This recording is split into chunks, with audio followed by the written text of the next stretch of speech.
korang sebenarnya hanyalah bocah-bocah emosional. Korang banyak guna emosi. Korang tak guna rationality.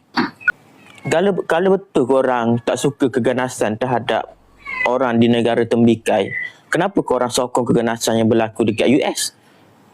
Kalau korang benci dekat sini, kau kena benci kat semua tempat. Kenapa kau kenapa kau support pembunuhan Calicut? Why? So aku nampak korang ni macam budak-budak tadika.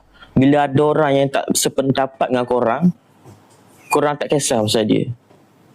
Kata je lah korang sebenarnya adalah emosional. Korang bocah emosional tu je. Apa masalah kau? Takkanlah sebab opinion korang nak dia dibunuh. Tak logik lah. Sebab tu kita ada discussion.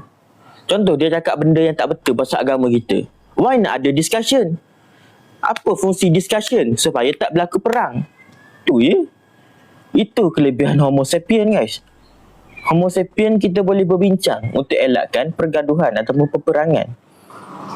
Kenapa peperangan berlaku? Sebab dua-dua pihak tak nak berbincang. So Calicut dah bagus. Dia open table untuk kita berbincang. Benda apa yang tak setuju kita bincang. Instead of perang kita bincang. Alternatif kepada perang. Bincang je lah.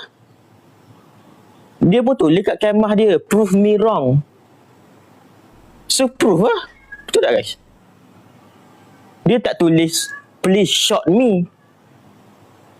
Faham? So kita nak bijak lah. Kita nak panggil jadi orang yang apa ni? Intellectual. Faham, guys?